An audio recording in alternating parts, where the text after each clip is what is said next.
There were officers that were standing around that were witnessing this that did not step up, where Mr. Floyd was crying for his life.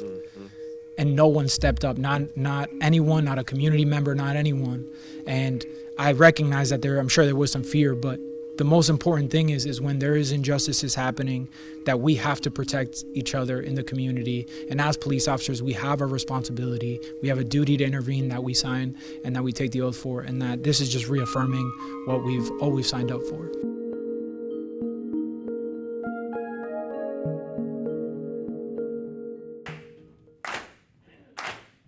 Somebody's hurting my brother, and it's gone on far too long. Yes, it's gone on Far too long. I tell you, it's gone on Far too long. Somebody's hurting my brother, and it's gone on Far too long. and we won't be silent anymore. Good evening.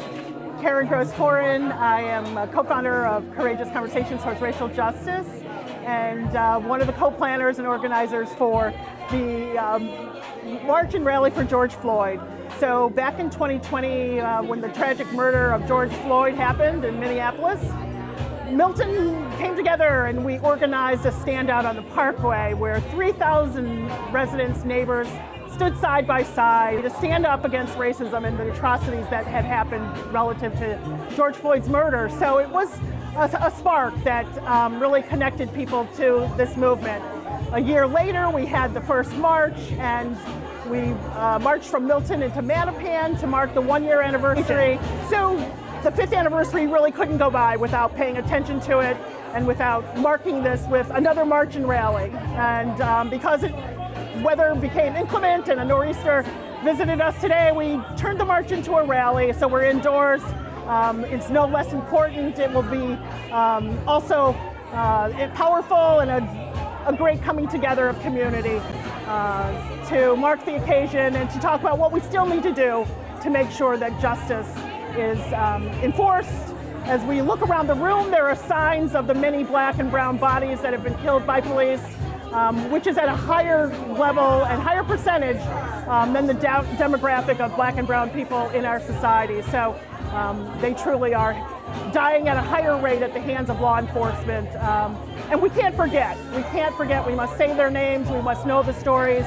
And we can't let that history be erased. Rise up, we're gonna rise up. Rise up, we're gonna rise up. Rise up, we're gonna rise up. Rise up, we're gonna rise up. There's somewhat of a division, and we need to build our community by bringing urban and suburban communities together. We also need to highlight people's civil rights being violated, and particularly voting rights, police brutality, immigrant rights, and racial profiling. And we are giving out these black books today to all the residents, all the people that show up in the rally, so that they can know their civil rights. So we think it's important that we highlight this movement as opposed to moment. As you know, in 2020, George Floyd was murdered by Derek Chauvin, and you know, it was a whole bunch of Black Lives Matter movement, and there was DEI, and there was a lot of talk about really a reckoning. But now we're seeing that a lot of things are going backwards, and so it's important that we continue to highlight this, get people engaged. Civic engagement is something that I've been doing for over 30 years, and tonight we're going to be registering people to vote, giving out Know Your Rights guides, the Black Book, and I think that we're going to have a good time.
Hello, everyone. I'm Charlotte Golar-Ritchie.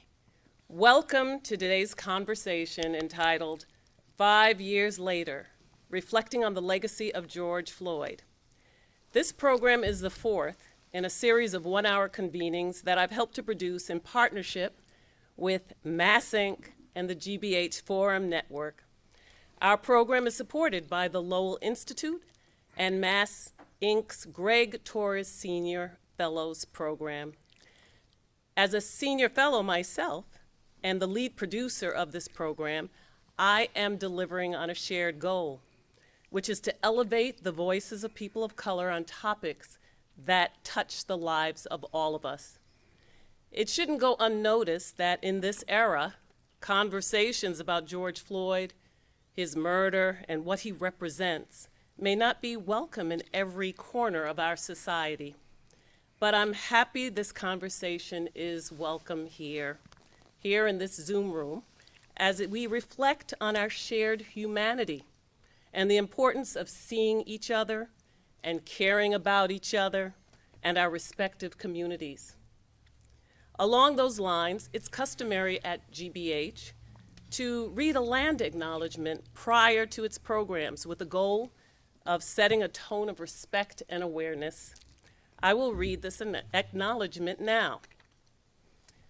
GBH honors the Massachusetts, Wampanoag, and Nipmuc peoples whose ancestral lands provide the foundation for GBH's Massachusetts studios, bureaus, and transmitter. We honor the cultures, contributions, and connections of Native Indigenous peoples to our work, our local community, our Commonwealth, and our nation. Further, we recognize the importance of moving beyond acknowledgement towards action. We commit to learning from, including, and elevating Native and Indigenous peoples' perspectives, voices, and languages locally and nationally through our public media mission. I'd like to thank my colleagues at the GBH Forum Network, Liz Chang, General Manager for TV, producers, Annie Schreffler and Frederic Rigelow, and also intern, Nora Weldon. And at Mass Inc., I thank my colleagues, CEO Joe Kreisberg, COO Maeve Duggan, and Comms Director Ayanna Polk. And I want to acknowledge the many organizations that signed on in support of this program. Now, moving on to the program itself, we have a great group of speakers. Each is different in terms of their personal histories and occupations, but they all have this in common. They are organizers, collaborators, and leaders whose their activism for all of them has been focused on justice, accountability, and community. Let's meet our panel. I'll start with Ron Bell. Ron is the founder of Dunk the Vote, a nonprofit organization based here in Massachusetts, promoting civic engagement and voter participation throughout the Commonwealth. He was a senior advisor to Governor Deval Patrick, and he currently anchors his own program on Boston Praise Radio called Boston Black News. Karen Gross Horan, we'll hear from her. She's the co-founder of Courageous Conversations Towards Racial Justice, bringing together the communities of Milton and Mattapan for dialogues and events related to racism, racial healing, and positive systems change. Both Karen and Ron teamed up to organize this year's rally in memory of George Floyd. Our third speaker is Sergeant David Hernandez, a 10-year veteran in the Boston Police Department who co-founded and currently chairs the Latino Law Enforcement Group of Boston, known as JAGO. As JAGO chair, David has strong views about the character attributes of police officers and the importance of building trust in the communities in which he serves, he and his fellow officers. Our moderator today is the perfect person to guide us through today's discussion, and that's Rasan Hall. Rasan is a civil rights attorney, a former assistant district attorney, and an ordained minister. He currently serves as president and CEO of the Urban League of Eastern Massachusetts. Rasan, the floor is yours. Thank you so much, Charlotte, and thank you to GBH Forum Network and the sponsors of this event. In light of all that is going on in America, it's hard not to reflect back to 5 years ago when America witnessed the blatant murder of George Floyd at the hands of police officer Derek Chauvin and his colleagues who stood by and watched. It was May of 2020, when we witnessed that video footage that was captured on the phone of Darnella Frazier. And many in America had witnessed the blatant brutality of police violence, particularly against black people, and in this instance, an unarmed black man who was accused of passing a counterfeit $20 bill, and it was in his detention that Officer Chauvin held him to the ground with his knee on his neck, literally choking the life out of him, as we heard his cries that he could not breathe. And that was a pivotal moment in the racial justice movement in this nation, because it brought to the awareness of many in this country what people in communities of color, particularly poor communities, have been experiencing and have long known throughout the history of this nation. And it was in the midst of the COVID pandemic, where we were all reeling from the stark realities of racial disparities in wealth and health and income, seeing who was disproportionately impacted by that. But despite the calls to stay home and to social distance, people took to the streets to demand change, to demand a transformation of how policing was, whether it was from abolition of police to defunding police or reforming police. But it went beyond that. It went to a transformation of how this nation treats its most vulnerable, marginalized, and historically oppressed communities. And so 5 years after that moment of a so-called racial awakening, we're here and we're seeing some things that look similar.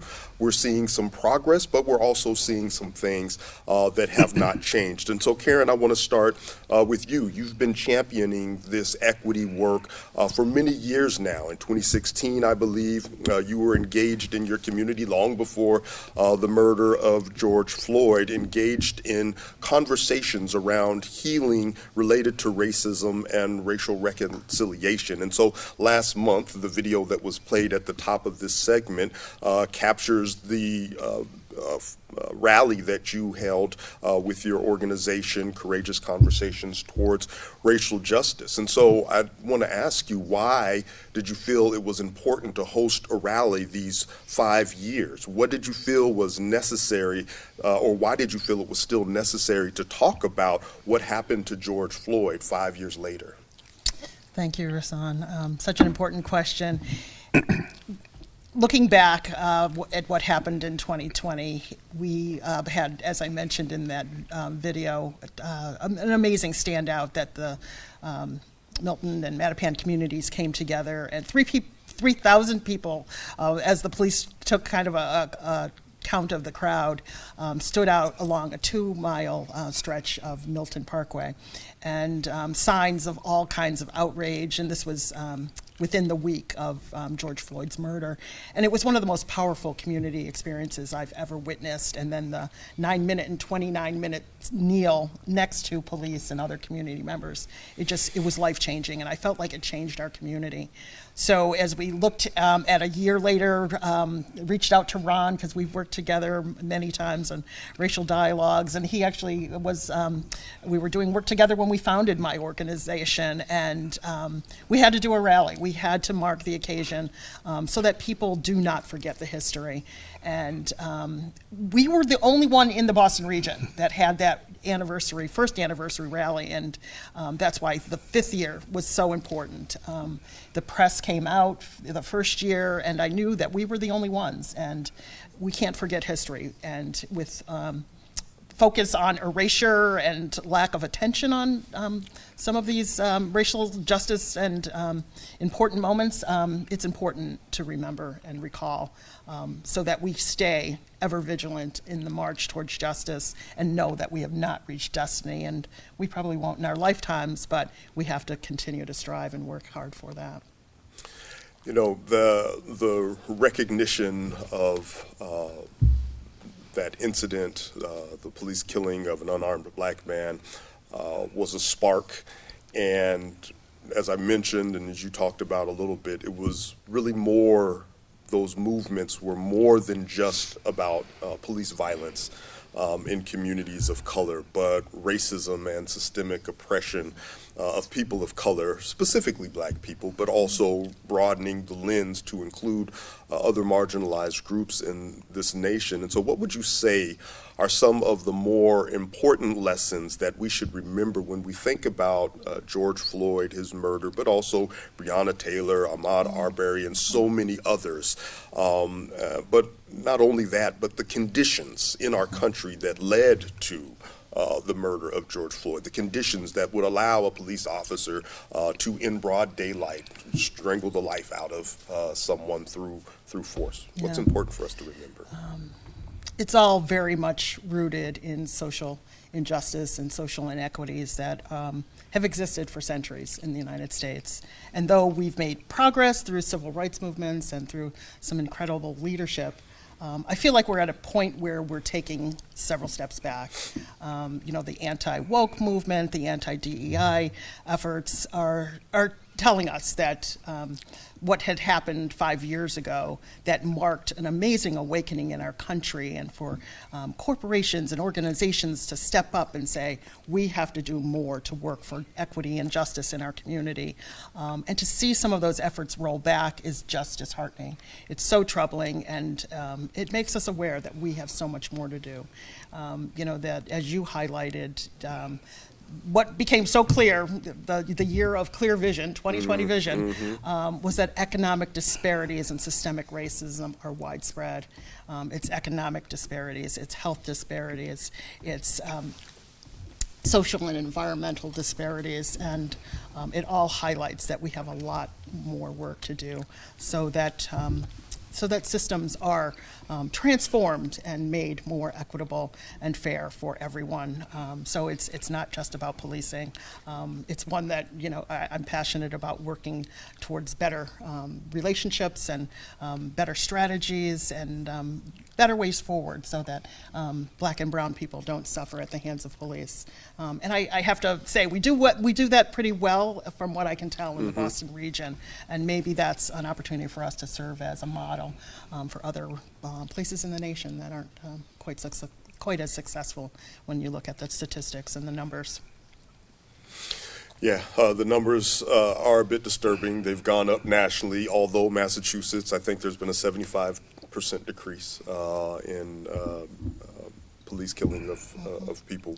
So, you know, as more things change, the more they stay the same.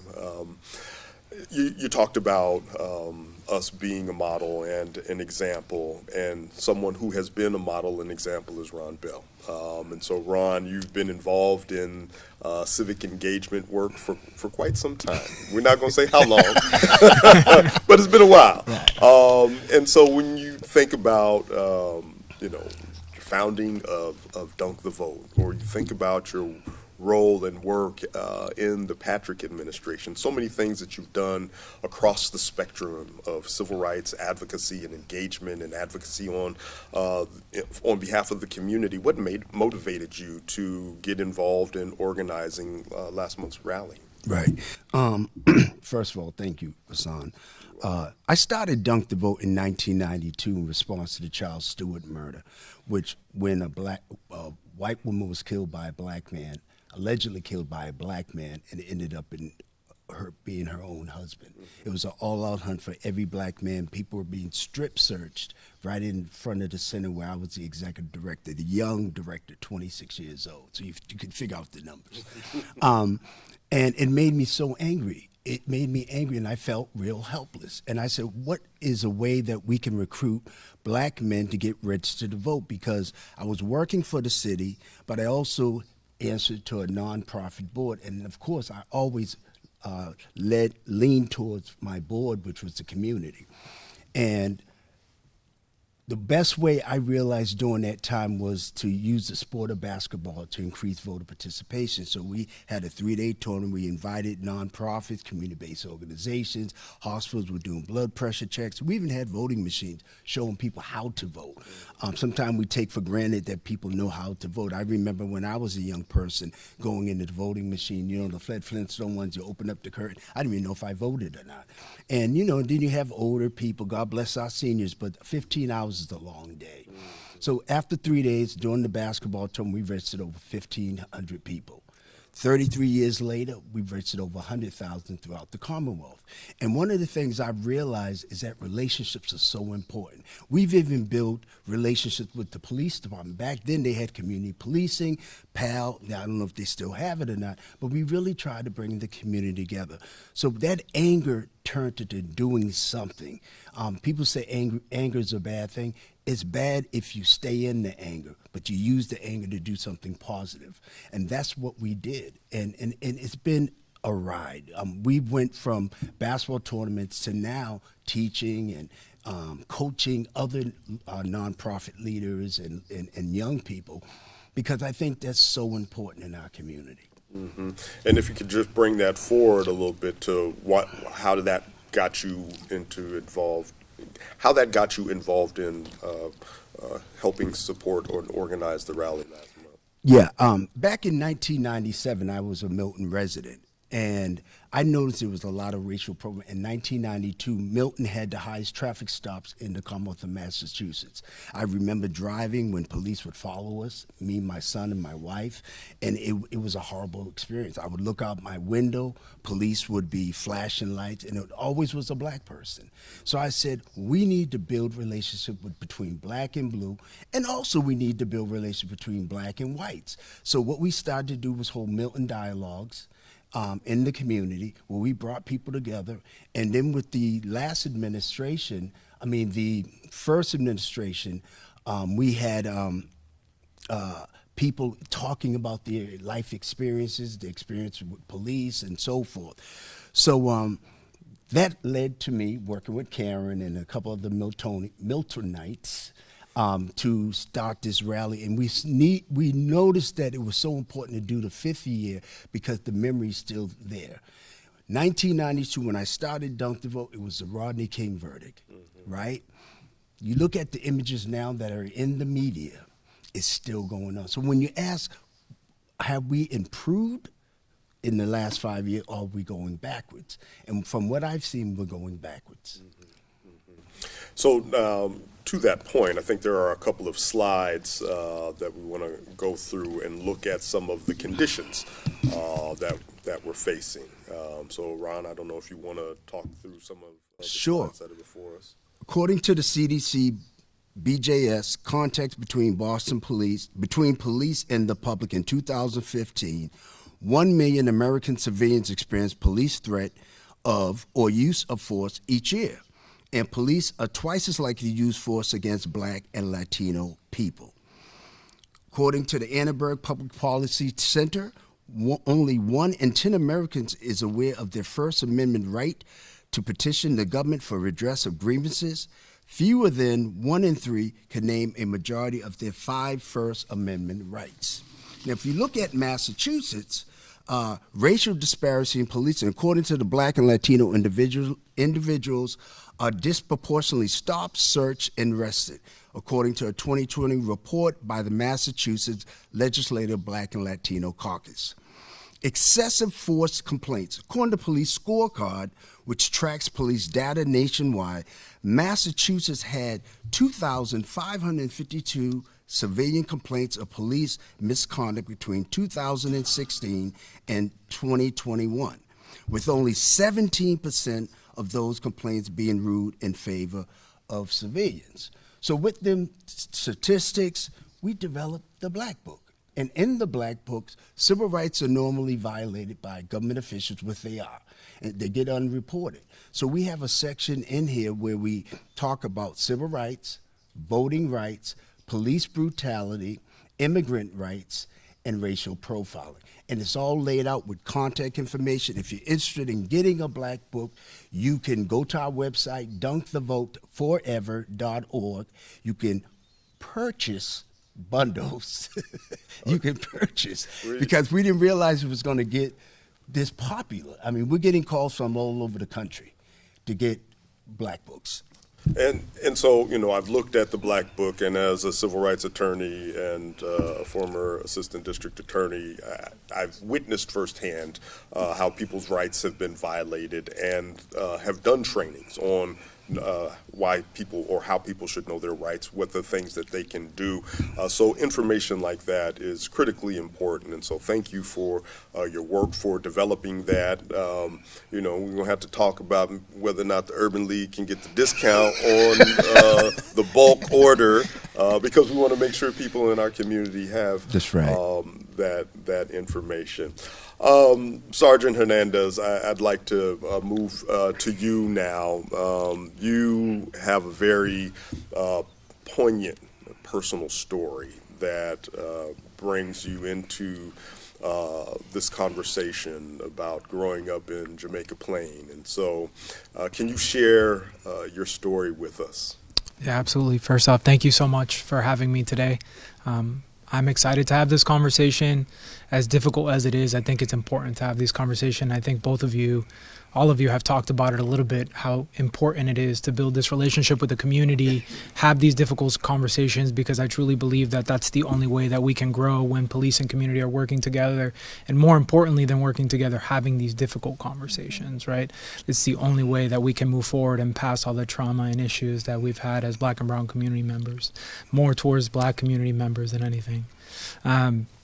So my story starts back when I was in high school, or actually in elementary school. There was a police officer, just to kind of give some context, there was a police officer involved in my life that was my Little League coach, my community organizer in many ways. And I truly believe that that's what being a police officer was all about, is getting engaged with the community, having relationships, building that. And that's when I was like 8 or 9 years old. And as I got older, I started to see what I called the negative side of policing, where there was stop and frisk, where there was police brutality, and specifically to one incident where I was at home on an afternoon, and my dad had just arrived into the driveway of our home. And I happened to look out the window. I saw some lights and sirens. I walk outside, and there's a police officer at the end of my driveway. And then in the driveway is my dad with 2 officers in plain clothes. One of them grabbing my dad by the shirt at this point. But later I found out that he had actually grabbed him by the neck and had accused him of having drugs on him. He told him to spit out the drugs. And finally, my father was able to convince him that he didn't have any drugs on him, and that it was a mistake that they had created. And the officer that was in a full uniform, and I don't have to say this, but more recently I've gotten more comfortable saying it, but there was an officer in plain uniform at the end of our driveway. And I remember walking outside and saying to the officer, like, what's going on? And the officer said, mind your bleeping business, go back inside. Right? And as a young man, seeing your father in distress, you know, there's a number of emotions. And I believe that at that moment, I was really conflicted on what to do. And I got really angry and frustrated. And then seeing my dad come into the home afterwards and being emotional was tough. It was very difficult to see, but it was a very defining moment in my life. I knew at that moment that I wanted to try to be a police officer, because I did not feel like they were doing their job. Part of being a police officer that I now relate to a lot of police officers, and then through my programming, through our programming, I should say, is doing the right thing and treating people with respect and dignity. Even if there's a mistake that a police officer makes, there's a way to do it where you're not treating someone inhumanely. And in this particular instance, that motivated me and drove a fire in me. And I think you said the same thing, right? There's an anger that exists when you go through an incident like that, that until you truly experience that level of police brutality, that it's hard to, you can empathize with it, but when it's someone that you love and care for, or yourself, it's a little bit different. And that drove a fire inside of me to try to want to create change within policing, not just here in Massachusetts, but around the country. And so coming into policing now, we a group of police officers created the JGO Boston, which is a Latino law enforcement group of Boston, and it's our way to try to drive change and work together with the community, as our board is comprised both of community members and police officers alike, so that when we're having these discussions, we're always keeping the community members in mind and making sure that we're driving change in a way that the community wants. I can only imagine what that experience must have been like for you as a child to see your father treated that way, to be disrespected, to be humiliated in front of his son on his own property. It's challenging. I've seen it myself, but I think it hits differently when it's personal like that. But despite that, you were driven to get into the profession, and you said a little bit about, you know, why you wanted to be a law enforcement officer. Could you say more about why you wanted to be a police officer? What were the types of changes that you wanted to see? But also, you're a 10-year veteran on the force. How have you seen it changed, either because of things that have happened either nationally or at the state level, or in response to some of the things that you've pushed for? Yeah, absolutely. Thank you. So I would say that the main reason that I wanted to become a police officer, because it comes back to having a feeling of safety. And a couple months later after this incident, and I haven't mentioned this before to anyone actually, but my mom was actually stopped by a state trooper, and which caused her to emotionally break down. And so that really lit like another light bulb on a reason to why to become a police officer. And the reason I bring this up now is because the feeling that I believe everyone in this panel can agree that when you get stopped by the police, there is a true fear that you have. Mm-hmm. And having my mother go through that moment, having myself go through those experiences, even now as a police officer, when I see blue lights and sirens, if I get pulled over, there's still a fear that exists. Like when I take off my uniform, I don't suddenly become someone different. I'm still a person of color at the end of the day, and that fear just doesn't go away. And I believe that part of our mission in policing in general should be that we should create a feeling of safety for our community members, both white, black, brown, whatever it is. There should not be a reason for someone to feel scared for their life when they're getting pulled over by the police. And so that's another little pebble that pushes me to want to create change. But I think as time has gone on, I've learned that there's a lot of great police officers out there. There's a lot of police officers that are trying to do the right thing, that are going above and beyond in a number of different ways. And that's something that I did not know until I joined policing. There are, of course, some really bad police officers out there too, like the Derek Chauvins, right, that hurt people, that harm people, that kill people. And those people need to be removed from policing in whatever way possible. But that's what drives me every day. It pushes me to honestly try to find these people sometimes, to be more aware and hypersensitive to those types of situations. And I encourage other officers all the time to be aware of that, because in the George Floyd murder specifically, there were other officers there that did not step in that could have prevented that from happening. And I recognize that sometimes there's this excuse, and I call it an excuse because it is, that, oh, well, I didn't know, or I could have, and that's not going to save someone's life, right? Like stepping in and doing something is going to save someone's life. So right. It drives me every single day to try to make sure that we're going in the right track, that we're making the changes that we need, and that the police officers that are doing the right thing should also have these difficult conversations and step up in situations such as those. Yeah, the duty to intervene is an important one. I think some of your own experiences, the fact that you still have that uncomfortable feeling when encountering law enforcement when you're not yourself on duty, I think speaks to the long history of policing in this nation. And there's scholarship out there that ties the origins of policing to population control of undesirable people in particular communities, and in some instances, particularly in the South, control of slaves. There's a great article by Deanza Cook, who is a professor that looks at the origins of population control through policing, even here in Boston. And so, you have existed in the city of Boston as a person of color, as a man of color, and then as a law enforcement officer. So there had to be some sort of navigation that you were doing in that role. And in your time on the force, like within 2 years, you saw something that made you want to create Jago.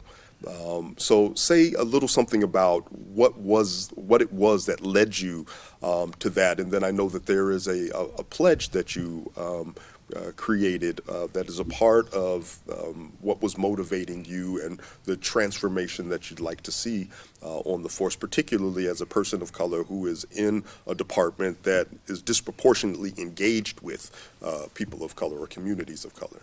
Yeah. So to start Jago, it was not initially created to be a social justice group. Initially, it was a group of Latino officers that came together. We were brought together by an individual by the name of Jose Ruiz, who has since retired. And I don't know if you guys are familiar with him, but he's been a big community social justice activist in many ways and has been involved in a number of different things over the years. And he brought us all together as Latinos to give Latinos a bigger voice inside of the Boston Police Department. After some time, we decided that it wasn't just about being a Latino, it was for everyone, right? And so although we have the Latino law enforcement group of Boston, Jago is inclusive to everyone, black, brown, white, whatever it is. Most importantly, it's about driving our mission home, which is the connection and building relationships with the community. When after some years, we decided to create the pre-academy training program, and that's really what helped us take off into the organization that we are today, because we're helping community members come into policing and teaching them about the injustices and the history of policing. You mentioned before about how policing initially started in the U.S. with like slavery and things like that. And those are the types of conversations that we start off in our programming to discuss the history of policing and where we were and where we want to be in the future. So this kind of leads into the Step Up and Step In pledge that we created after the murder of George Floyd. And the reason that was we were working collectively with the Massachusetts Association for Minority Law Enforcement Officers and other minority affiliated groups inside the city of Boston and the greater Boston area. And what we were discussing was, how do we do our part as people of color post George Floyd's murder, right? And we could see that there was a movement coming across the country, that there could potentially be protests happening here in Boston, and we wanted to try to do something about it so that the community knew that in Boston specifically, we were trying to do the right thing.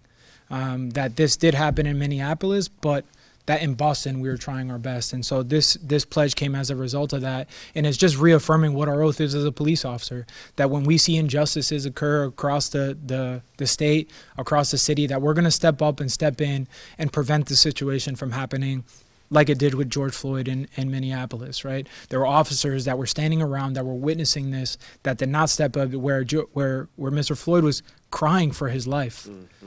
And no one stepped up, not anyone, not a community member, not anyone. And I recognize that I'm sure there was some fear, but the most important thing is when there is injustices happening, that we have to protect each other in the community. And as police officers, we have a responsibility. We have a duty to intervene that we sign and that we take the oath for, and that this is just reaffirming what we've always signed up for. And are there particular elements of this pledge that are either deeply moving for you or that you want to recite or highlight for us today? I would say that the last section, I should say, it says, "I wear my badge as a member of the community. I serve and vow to never fail my community by allowing injustices to happen." And I find that particularly important because as police officers, we are members in the community, especially here in Boston. We have to live in the city for 10 years, right? Like either way, I've lived here my whole life, but regardless of that, like we are part of the community and we have to treat each other as such. There may be moments where someone in the community is not doing the right thing or they're breaking a law, whatever it may be, but that doesn't mean that you have to treat them inhumanely. There's still ways to go about a situation without keeping respect for that individual, by still addressing that individual as a human being, as a person that they are. And I think that that line in particular should be a reminder to all officers, right, that we are part of the community and that we should treat each other with respect. Thank you. Each of you have impressive resumes from the work that you've done, the advocacy that you've been involved in, the transformation that you've pushed for, your style of leadership. Looking ahead towards the next 5 years, beyond frank conversations that you've been having, Karen, and a rally that you organized, beyond a black book that helps arm people with information about their rights, Ron, and beyond a law enforcement pledge and an organization that is committed to revealing the history of policing, but also pushing forward mandate and principles around how you believe policing should happen. Is there more that we can do, you all as individuals, us collectively as leaders in this region, and also for the people who are listening in on this webinar? Karen, I'll start with you. Yeah, it's a great question. I would say, as we have progressed through those 5 years since the tragedy of George Floyd, and seeing the numbers just incredibly increase as far as the number of black and brown bodies that are inhumanely killed at the hands of law enforcement. We continue to have rallies, and I think we did it the second anniversary, the third anniversary. We did not do anything on the fourth anniversary, but we'd always looked at, well, what more can we do than a rally? Like, should we be having the community dialogues with police? Should we be talking about community peace and how we meet police to create community peace? To create a community peace, and also talking about how it seems in our region we don't hear a lot about the demographic being a high cost for black and brown bodies. So maybe we are doing something in Boston that really works to the benefit, and maybe it starts with that pledge. I don't know. I am so impressed with the steps that your organization's taking, and just the founding of a social justice organization that just gets at the really important topics and bringing humanity back into policing. So I think this is a bridge. Like, I'm so pleased to meet you, so pleased to know that this is the work that you're doing, and maybe this leads to those dialogues and a symposium or some sort of community action that we're really boots on the ground in creating a new way forward and transforming systems that have not worked for us all. Thank you. Ron, what do you think? What else can we be doing? I think we have to have two things. One, love. Everything has to be centered around love and forgiveness. Dr. King once said, forgiveness is not an occasional act, it's a permanent attitude. Because I know, to hear you speak, man, we need to clone you, bro. I mean, it's incredible. And it doesn't surprise me that Jose, who used to be a member of my board of directors when I started at Mission Hill Community Centers, that he would be leading such a group. I mean, he's community-oriented, good guy, and so forth. But I really believe that folks really need to do a self-reflection and by faith that we can bring this community together, build relationship with black and blue, build relationship with each other, and starting with oneself. I mean, one person that you met during the pandemic was yourself, because you was locked in. He's like, wow, I didn't know that. You know, I didn't know I was like this. But I think that's so important, and I applaud you, man. I mean, even when they said I was sitting next to you, I was like, oh boy, here we go. But it's good to see that you're doing the work that you're doing, and we need to acknowledge that. It can't be always about what people are doing that's bad, but some of the things, and uplift things that are good. Thank you both for saying that. I think to touch on both of what you said, I agree. I think it's really important to talk about the people that are doing the right thing, right? Although we see, whether it's in social media, whether it's in the regular media, the injustices that occur, and we can't ignore that. It's also equally as important to talk about the good that police officers are doing in the community, because there is a lot of them. We're not the first organization to do something like this, right? Like, there's MAMLEO that has been around for years, almost, I think, over 50 years at this point, 55 years maybe. Right. And we stand, like I stand on the shoulders of many black and brown people that fought internally, silently, for a lot of the injustices that occur, whether internally or externally, from the police department. And I think that one thing that I believe the murder of George Floyd brought out was the opportunity for Black and brown officers to speak up without being reprimanded, right? And I think that was something that didn't really exist before. Even when I came onto the department, I didn't feel that sense of that it was an environment where we can speak up for some of the injustices that occur. And so I think that also helped Black and brown officers be able to speak up, because immediately after we were asked to speak at the State House. Both Mamleo, the Asian Jade Society, Jago, and several other community members, including the faith community. And we talked about the importance of working with police officers to create true police reform, right? Because I believe that it's important for us to protest, right? It's important for us to use our First Amendment right, but it's equally as important for us to get good officers into police departments that have the right mindset, that are doing the right things. Because at the end of the day, it's based on the community that, like, we want our community to be reflective of the police department to be reflective of the community. So although it's important to use your voice for the protesting and all those things, and I encourage that, I love that, I really do. I love seeing it in the community. I think it's what makes us the US, right? It's what makes us America. And although sometimes they try to shut us down, right, as when we want to speak up, I think it's important for it to exist. And even though I won't lie, like, there's moments where I'm in the front of a protest and I'm very frustrated that I have to be there, because sometimes I agree on the other side, right? But it's part of my job. And when I came into this role, I knew that it could take up to 30 years for me to try to create change. Fortunately, in a very short time, I've been able to help influence a lot of change in the department that I work for and in the community that I live in. However, there's still a long way to go. I agree that it feels like we're taking some steps back at the moment, but I think that's even more of a reason for us to drive forward even harder.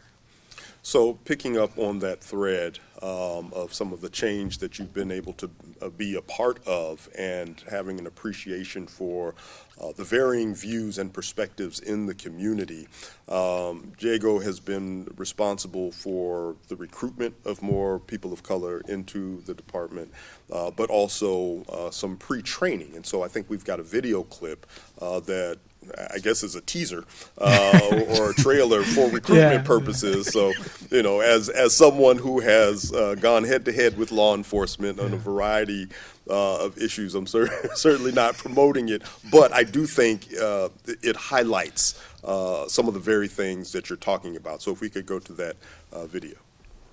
To look within yourself, to figure out whether or not you really want this. Y'all understand? Push through this, work harder, find it within yourself, figure out your why. When you get tired, your why will push you through. Is it because you want to do it for your kids? Is it because you want to help the community? Because you want to help your family? At the core of who we are as police officers, there has to be a why. For years, we've seen people hurt other people as police officers. We've seen people engage poorly with the community, treat people like trash, essentially, treat people like they don't belong, treat people differently. Why you choose to be a police officer is so significant, so that you don't commit the errors that you're seeing around the country, so that you don't treat people like they're not human beings. The power that we have as police officers is immense. You can go out into the street and you can connect with people in a number of different ways that you never thought was possible, just as a police officer, just simply with your presence. These students need to understand that it's not about them. It's about making our community better. It's about growing. It's about love. It's about being a leader in our community. There are a lot of police officers out there that are going above and beyond, but this kind of work isn't really being done anywhere. So now what you all weren't able to see, but I had a bird's eye view of it. Ron was looking like he was ready to ask for the sign-up paper. I think there's an age limit. I think there's an age limit on joining the force. I mean, but it is a very compelling, persuasive, and honestly appreciation for kind of the truth-telling that you do in that video. And I think that's one of the things that will address some of the concerns that exist around the lack of diversity in law enforcement because of the very experience that you have had, that Ron has had, that I've had, that Karen has had. Those are the things that serve as a barrier. So it takes a certain level of integrity and credibility to come forward and say, yeah, I know this thing does not work like it is purported to. And sometimes by just doing our job, we are perpetuating harm, but we're at least going to be honest that we recognize that there are those harms and that there are things that have been done poorly, and there's an opportunity to try to change it. So thank you for doing that work and for sharing that clip with us. Okay. Karen, as Charlotte said at the top of the program, I'm also an ordained reverend, and part of my calling to the ministry grows out of that long legacy of the role of the church in the civil rights movement. And I think, I don't try to over-romanticize particularly the role of the black church in the civil rights movement, because there was a lot of pastors who were like, nah, we're not doing it. Right. We're not going to be a part of that. But there has been this important role that the church has played in justice movements throughout the history of this nation. And so looking at Milton, that is a fairly diverse community, there are a variety of religious institutions and organizations. How important was it for you in organizing the rally and doing the work that you do to have the religious community involved in that? That's a great question, Ursan. Thank you for that.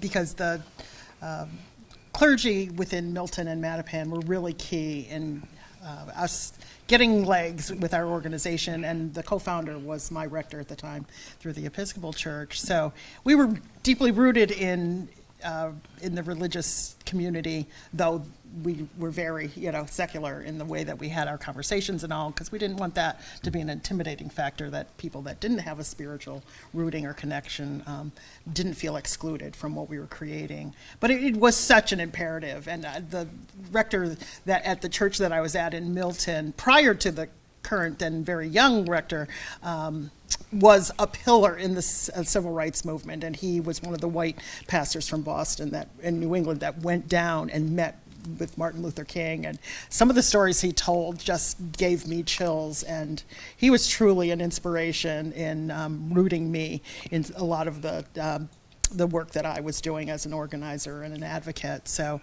I feel the underpinning within religion and within spirituality was really a deep motivation and connection to the work of moving justice forward in whatever way I could. Yeah. And so, Ron, I know that your show on Boston Praise Radio, that the spiritual component is an important aspect of the work. Why do you think it is important that your show is on Boston Praise Radio to this movement?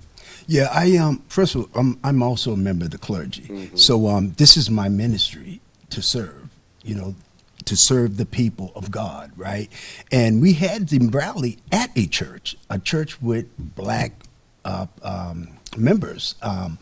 And so the church is so important, and it's been the key in our history for years. And, and what I always tell folks is that don't be so heavenly minded, no earthly good. Mm-hmm. Let's not make everything spiritual.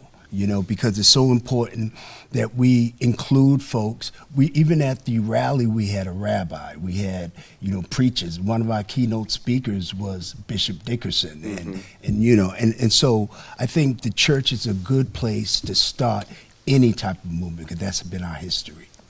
Yeah, particularly when it's an interfaith movement, because it captures so many different people and life experiences.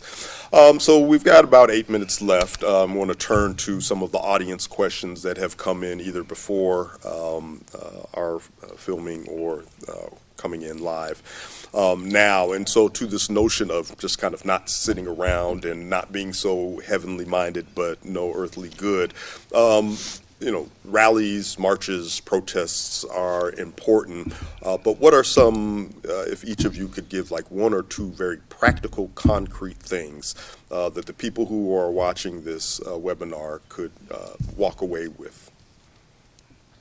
Read the book twice.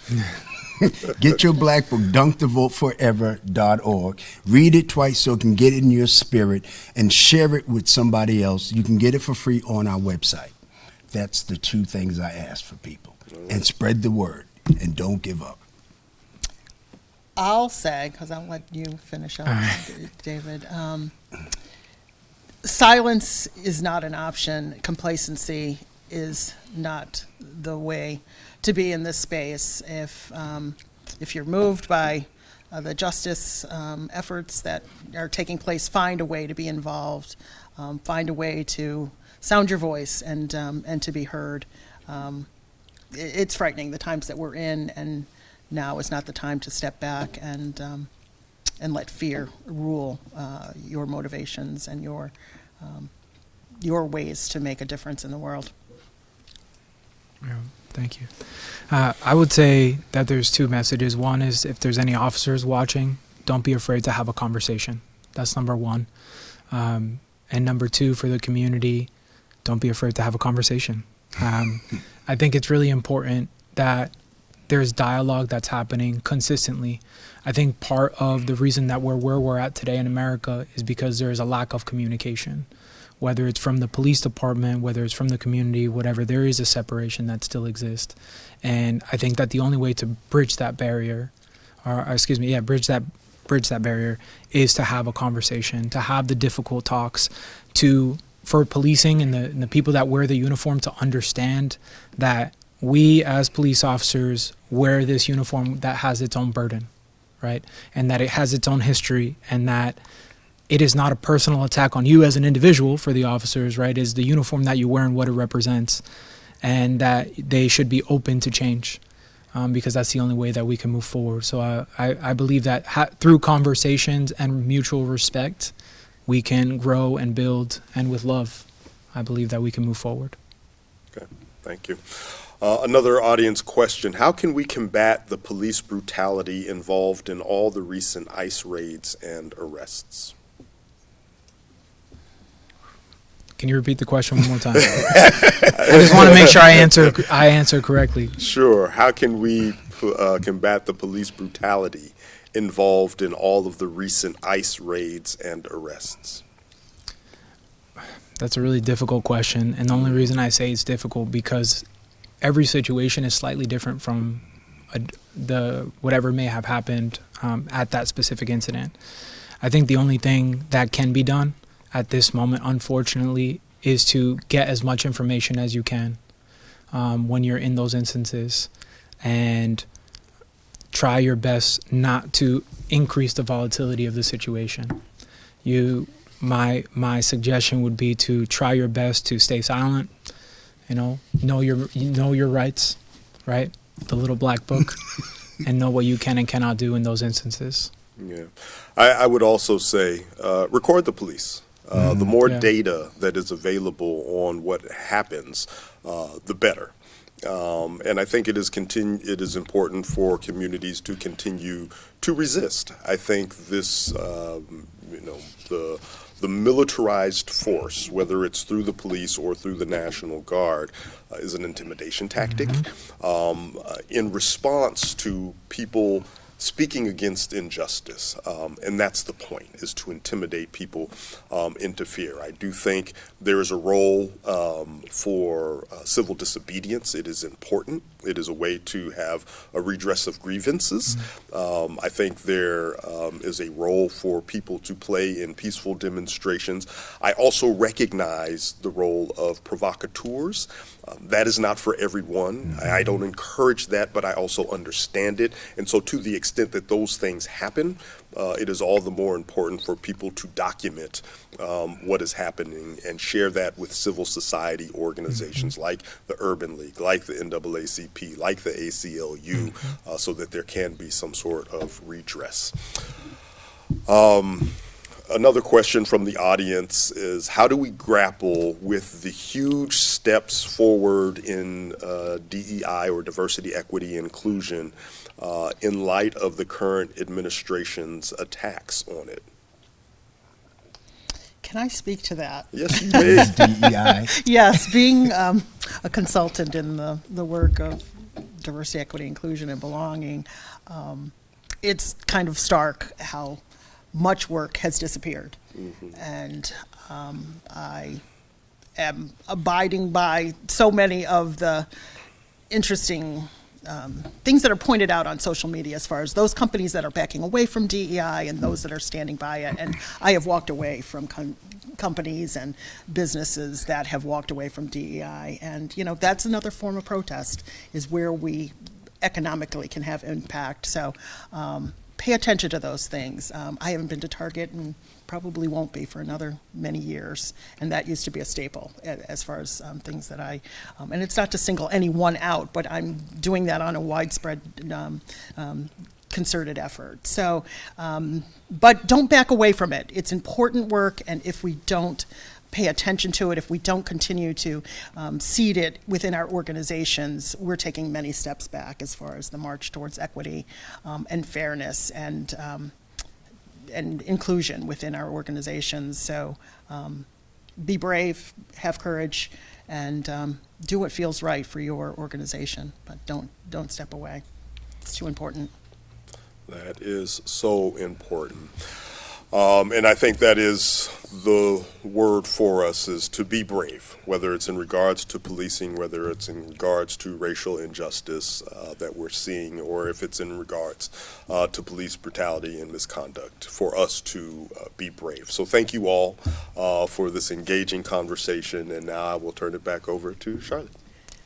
Thank you, panel. Thank you, Rasan Hall, for this very enlightening conversation. And thank you all for the work that you do. And to the audience, I want to express deep appreciation for your presence and your active listening and your thoughtful comments and questions. And to the many partner organizations, thank you. We appreciate your joining with Mass Inc.